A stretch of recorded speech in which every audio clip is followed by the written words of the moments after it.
Overnight, Israeli swarming drones have invaded the Gaza Strip on Friday morning, so they killed around 30 Gazans, including children. At least 3,000 people fled their homes in Mozambique in the last week due to violence in post-election protests. Maldives Meteorological Service has extended the orange alert issued earlier for central territories as the northeast monsoon hits the island country. Hello and welcome to From the South. I'm Alejandra Garcia from teleSUR Studios in Havana, Cuba. We begin with the news.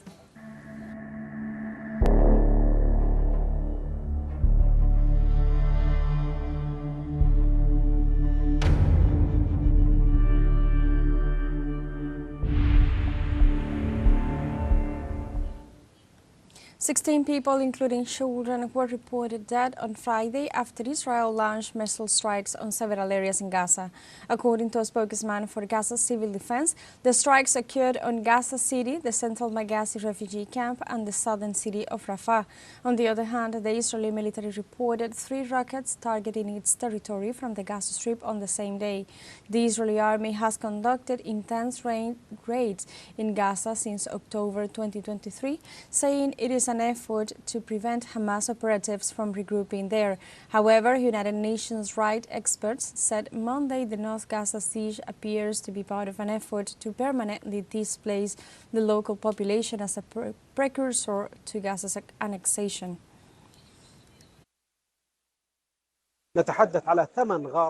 We are talking about 8 raids in the Gaza Strip, all of them clearly targeting children and civilians. The latest of these raids targeted the Shama area. 3 children were killed and more than 15 were injured, 90% of whom were children. This is a new method that the occupation is using to intensify these airstrikes, not only targeted on homes, but also mostly on gatherings of citizens and those walking in the streets or sitting in front of their homes. The Israeli occupation forces launched a series of airstrikes on the southern part of al-Sawaida city in the Gaza Strip during the early hours of Friday morning as part of the genocide being carried out against the Palestinian people. Planes of the invading Zionist troops bombed the refugee camps in the south of Gaza, leaving more than 100 martyrs, most of them women and children.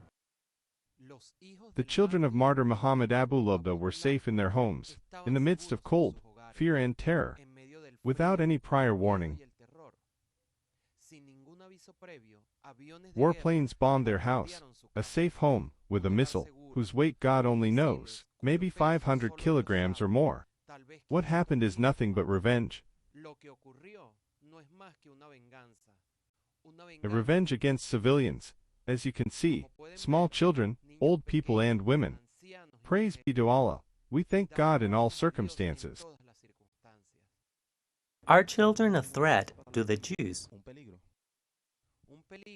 A danger, of course. They represent a great threat, according to them, because everyone who lives on this earth is a threat to them.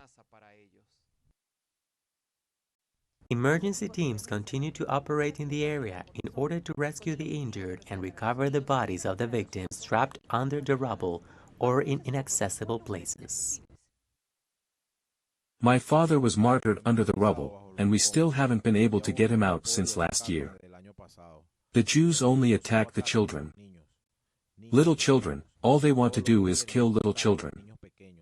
Every day we see children slaughtered, little girls torn to pieces, children in 1st and 2nd grade at school. What is their fault for the war? Are they the targets of the Jews? Are they Hamas, Fatah, or Jihad? We don't want anyone to negotiate on our behalf. Since October 2023, the Israeli offensive has claimed the lives of more than 45,581 Palestinians, while the number of wounded has reached 108,438, and these data do not include the deaths and other consequences of the humanitarian crisis derived from the invasion of the Tel Aviv regime to the Palestinian territory. Drinking water contamination rates in the Gaza Strip have become a cause of concern in the midst of the genocidal siege launched by Israel. Authorities denounced that the Israeli army destroyed more than 80% of the sewage infrastructure, which caused leaks and contamination. It also warned about the lack of this vital resource in the enclave, which aggravates even more the humanitarian crisis, since more than 75% of the wells in the city were totally or partially damaged. The cuts to external supply, the systematic destruction of facilities, and the deliberate obstruction of aid have reduced the amount of water in Gaza by 94%. The Palestinian Defense Ministry reports a worsening of the humanitarian crisis in the Gaza Strip following heavy rains and flooding that have severely damaged tent camps and temporary shelters.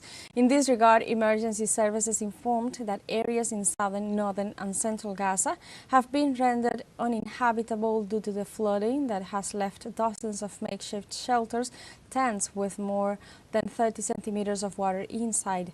Furthermore, the situation is aggravated as thousands of Palestinians also face adverse weather conditions due to the severe cold temperatures. More than 2 million Yemenis marched in several cities in solidarity with the Palestinian people and against the genocide that Israel commits in the region, aided by the United States. The crowds gathered at the main squares of cities nationwide to reaffirm the victory, resilience and loyalty to the peoples of Palestine and Lebanon. The participants carried the flags of the three countries as well as those of resistance movements and pictures of the Ansar Allah's leader. During the mobilizations, the Yemenis demanded a stop to the ongoing genocide and to the expansionist plans of the Israeli regime's occupying forces. Yemen's Houthi group said Friday that it launched missile and drone attacks on the Israeli city of Tel Aviv. Houthi military spokesperson Yahya Sarea said in a statement broadcast by Houthi-run Al-Masirat TV that the group launched a hypersonic ballistic missile at a power station in eastern Tel Aviv early Friday morning, claiming that the missile had hit the target accurately. Sarea said the group also launched a bomb-laden drone targeting a military target in Tel Aviv. On the other hand, the Israeli Defense Forces stated early Friday it had intercepted a missile fired by Houthis, and in a separate statement later that it had intercepted a drone launched from Yemen before it crossed into Israeli territory.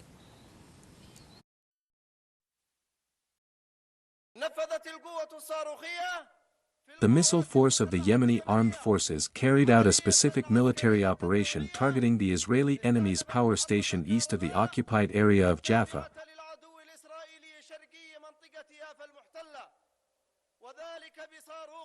using a hypersonic ballistic missile, type Palestine 2. The missile hit its target accurately.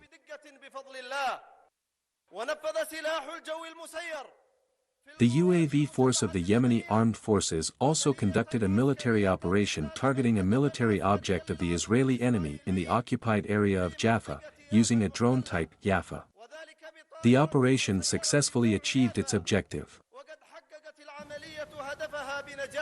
And now we have a short break coming up, but first remember you can join us on TikTok at teleSUR English, where you'll find news in different formats, news updates and more. We'll be right back, stay with us.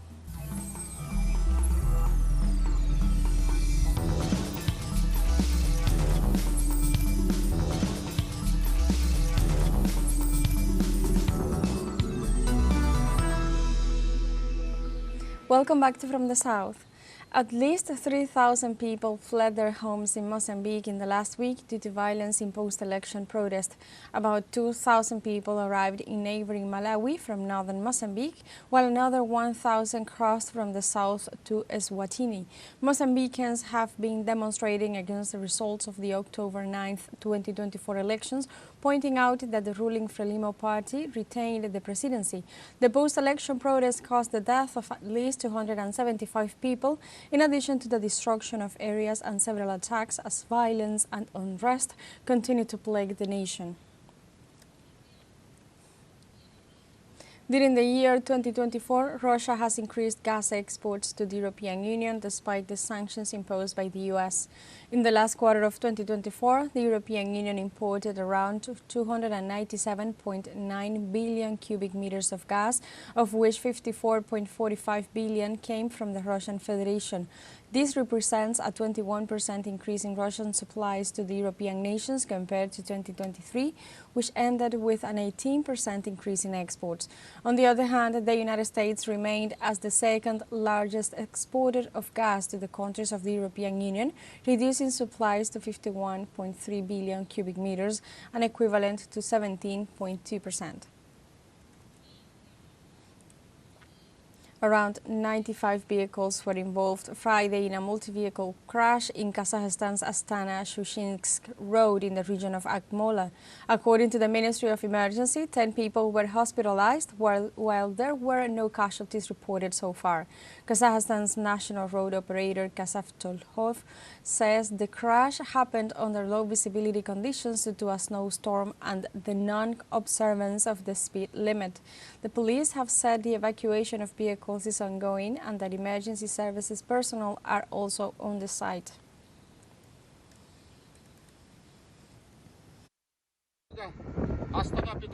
A mass car accident occurred at the 153th kilometer of the Astana-Petropavl road. Around 95 vehicles were involved in the crash under low visibility conditions and due to non-observance of the speed limit. In Serbia, as part of a set of new social policies, the mayor of the capital city, Belgrade, has decreed free access to public transport as of January 1st. The measure, according to Mayor Alexander Sapic, will prevent monthly, annual or discount tickets, making the city the first in Europe with more than 500,000 inhabitants to have transport free of charges. In this context, it is expected for citizens to use public transport more in order to reduce traffic and avoid environmental pollution. Sapic also indicated that the vehicle fleet of both the private and public sectors will be modernized. Belgrade, home to almost 2 million people, suffers from usual traffic jams as the number of cars increased by over 200,000 in the last decade. The United Nations Security Council has accepted 5 new non-permanent members for the period 2025-2026. The United Nations welcomed Denmark, Greece, Pakistan, Panama and Somalia at the ceremony for the installation of the flags of the newly elected members. During the event, the ambassador of Denmark, Christina Marcus, expressed her commitment to do a good job in the organization during the time that the country will be part of it. For his part, Somalia's ambassador Abukar Dahir Osman said he was aware of the trust placed in the nation and the weight of responsibility that comes with this mandate. We have a second short break coming up, but before we invite you to visit our YouTube channel at teleSUR English, there you'll be able to rewatch our interviews, top stories, special broadcastings and more. Hit the subscribe button and activate the notification bell to stay up to date on the world's most recent events. Find a short break, don't go away.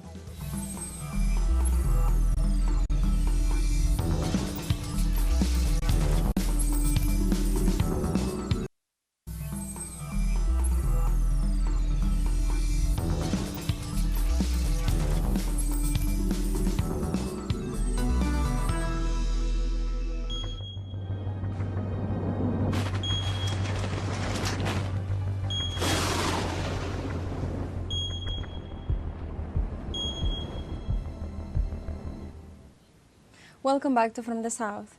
Maldives Meteorological Service has extended the orange alert issued earlier for central territories as the northeast monsoon hits the island country.